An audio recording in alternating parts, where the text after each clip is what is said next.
evening. I'm Donna Bush with your CIG TV News Brief and weather forecast. Thanks as always for being here with us. Last Friday was a special history-making day for the 16 men and women who are now the first group of Cayman Islands Coast Guard recruits. The Coast Guard is a uniformed and disciplined organization that is tasked with ensuring the maritime safety and security of the Cayman Islands. The graduates have spent many weeks getting through the various phases to qualify for the rigorous training it takes to actually graduate. As Lieutenant Commander Leo Anglin explains, critical decisions were made when selecting the men and women who would serve the people of these islands. We spent numerous weeks developing a recruit training program that would enable the Coast Guard to meet its mandate. Based on the mission profile and objectives, there would be 3 objectives to be covered in the recruit training program: readiness, transformation, and the development of the recruits from civilian life to a disciplined, uniform life.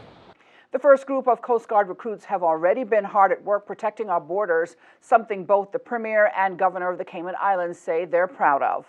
As the newest member of our island's law enforcement family, the Cayman Islands Coast Guard represents not only the Cayman Islands government's commitment to ensure the maritime security of these beautiful islands, but also the commitment of the United Kingdom in ensuring that its overseas territories are able to successfully meet both their national and international obligations relative to maritime safety of persons and vessels operating within their respective regions. As most of you know, I have been watching the formation of this Coast Guard with keen interest and keeping up with the progress of this cohort after meeting with you in January.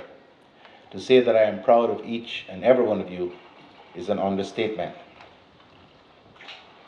From an initial group of over 250 persons who applied to join the Cayman Islands Coast Guard, the 16 of you sitting here have demonstrated the academic ability, the physical conditioning, and mental determination required to successfully meet not only the recruitment and selection criteria, but to also complete the Coast Guard Basic Seamanship course.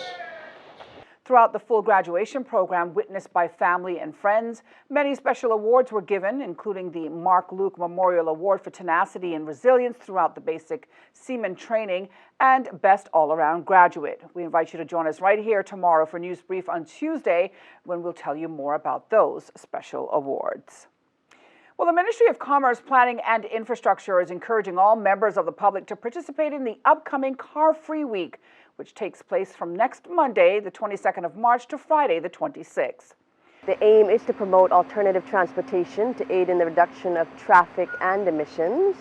There are several different ways you can support. You could work from home, you could carpool with friends and neighbors, you could take public transportation. Their route map is available on caymantransport.ky.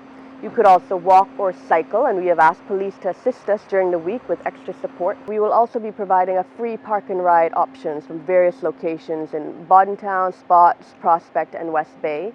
We are finalizing the times, and we encourage people to recommend a time when you pledge. We note that this will be a culture change, and we challenge people to come out of their comfort zone of relying on their car, even if you can only do it a few times a week, as we know that you may need your personal vehicle for errands. For more details on Car-Free Week and the ongoing Georgetown shuttle service and how you can be a part of a greener Cayman Islands, you can go online to energy.gov.ky. Meantime, the minister responsible, the Honorable Joseph Hughes, reminding everyone that the national energy policy calls for a reduction in greenhouse gas emissions, and the transportation sector has vast potential for energy efficiency and energy conservation.